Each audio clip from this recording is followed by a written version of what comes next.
This is only a seaplane base for this 1 week out of the year. We have about 200 volunteers that we have a work party in Memorial Weekend and October weekend as well, where we get everything out and put everything back away. We do leave all the moorings in the lake bed. We swap out the buoys with noodles so we can find them next spring. We have up to about 75 moorings that we can put aircraft on, and we get about usually around 110 total visit us throughout the convention week. So this is part of Lake Winnebago. Lake Winnebago is a very large inland lake. It's 133,000 acres, but it's only 21 feet deep at its deepest point. So when the wind blows out of the north especially, it gets pretty rough out there. So this provides a real nice safe harbor for the aircraft. And you'll see the aircraft are tied to their moorings with a rope bridle. And the way that works is the harder the wind blows, the more it pulls down at the nose of the aircraft. So the aircraft just wants to sit there. It doesn't want to try to fly or anything like that in the wind. So never had any kind of issue with the wind and the aircraft here. Tend to put more of the Cubs and Champs and things down here, the lighter aircraft. Just get a little more protection in here. An iconic photo of the seaplane base is in front of us with the Piper Cub in the foreground and that large dairy barn in the background. It's not an operating dairy barn anymore, but it is a very nice piece of architecture. It's got the old silos on the left-hand side there, and it's a pretty cool looking building. This property is all owned by the Betty family. It's private property, about 27 acres surrounding the harbor area here. And they're gracious enough to let the EAA use this area for their seaplane base. It was an area of operation.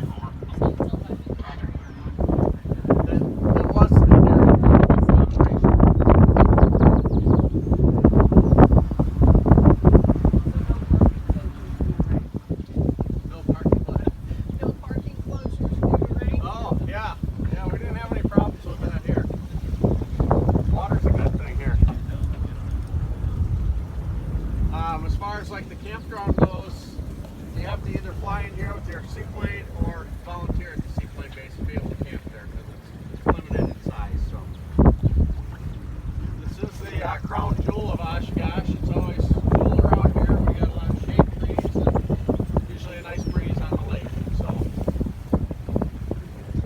you'll notice on some of the aircraft, the floats will have wheels on them, like this Cub to our right. Those are amphibious floats, so those aircraft can land over at the airport if need be. One thing you want to remember with amphibious floats is to have your wheels up when you're going to land on the water. Because if you have them down, you will immediately flip over upside down on the water. Very violent, and a lot of people have drowned trying to get out of the airplane.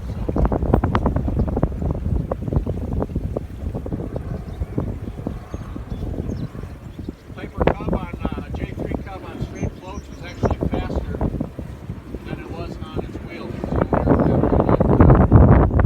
has that kind of history to it. Most of them are going to be slower and a lot of drag created by the floats and extra weight. Now we're approaching some larger aircraft, turboprop powered aircraft. The Quest Kodiak is this first one. Also on amphibious floats, about a 9-10 passenger aircraft.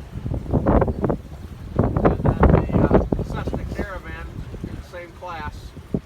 You'll notice on a Caravan it has some extra ventral fins coming up off the horizontal.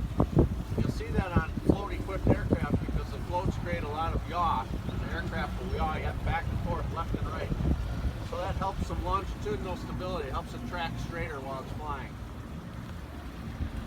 If I can interject for a second, Jim. Yes. The floats actually are probably about the most valuable part of the aircraft. This particular caravan on the right here is owned by the president of the Aircraft Owners and Pilots Association. But those floats, anybody want to take a guess as to what they're worth? Which one? $500,000. Somewhere between $400,000 and $500,000. Wow. So this red aircraft is a Howard. It's one of only two on floats. There was just over 500 of them built between 1939 and 44.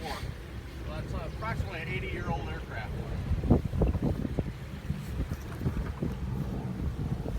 And what you see the guys doing here out on the barge is they're fishing for a buoy, a mooring. So they just kind of poke around until they hit the cement block and grab a hold of the cable and put a buoy on it.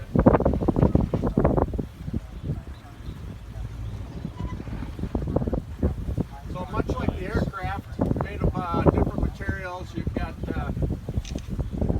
tube fabric, aluminum, composite.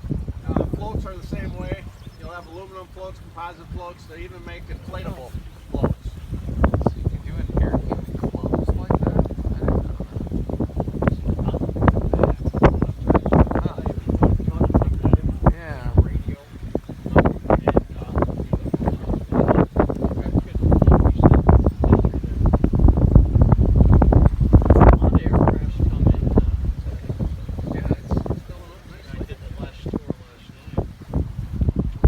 So we're getting into a lot of Cessna aircraft. They're manufactured aluminum aircraft, and they make good float planes with their high wing. They're easy to work with around the dock. They do put floats on both aircraft, but not very often. And then you also have a flying boat style seaplane, and they can be kind of tricky to handle too around the dock because the wing is just off the water. So high wing makes a nice airplane to work around the dock with. Cessna had many models that were kind of built for working in the backcountry, bush work, and they make good float planes. They get a lot of power and produce a lot of lift. And that's what you need to get the aircraft off the water. You'll notice the registrations on the side of the aircraft. Some are starting with an N, some are starting with C. The N are aircraft registered in the United States, known as the N number, and the C ones are from Canada. And every country will have its own identifier. They all don't start with the first letter though, like Germany, for instance, is a D, and I assume that's for Deutschland. That's what I'm going with anyway. Mexico is an X, so. You'll also, well, they have to go through customs somewhere. We don't do any customs here. You'll also notice on some of the Cessnas on below the tail, there's an extra ventral pin that they add, and again, that's in place of the ones that you see on the tail of the other aircraft to help with that longitudinal stability. Also, you'll see on top of the wing you got stall fences, and those help in slow flight conditions, help aircraft give it better control.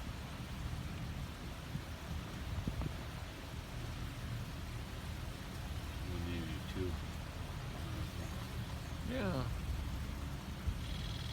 That thing straight in front of us with the inflatable guy on top of it, that's Whip Airs. It's the largest float manufacturer company.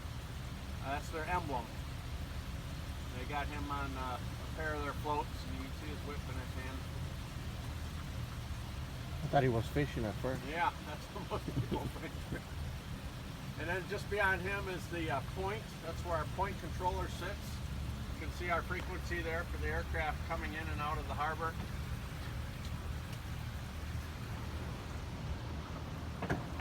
So aircraft will come in, they'll go up by the docks, and if they need fuel, we have, I think it's 3 docks that they can get fuel at.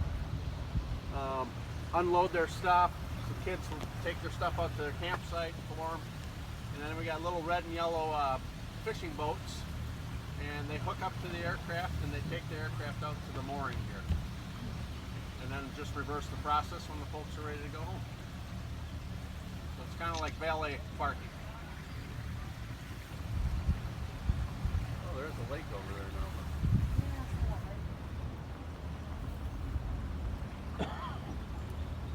So I I did see a lake amphibian on the other side of the bay there, so if you want to see what one of those look like, just walk through over to the other side of the seaplane base. Now this red aircraft in the front, you can see it's got kind of a round engine. That's called a radial engine. And all the cylinders are orientated around in a circle. Versus like the turboprop, that's actually a jet engine driving a propeller. And all the other ones will have horizontally opposed cylinders.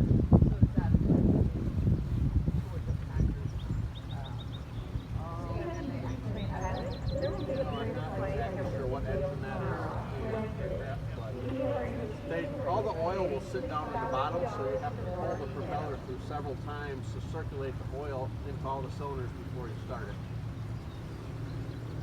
And they do use a lot of oil, so they usually have very large oil capacity. Anybody have any questions? The lake freezes over 2 to 3 feet of ice in the wintertime. And sturgeon spearing, a popular sport here on Lake Winnebago. There's a limited number of tags, and fish can get up to 6 feet long.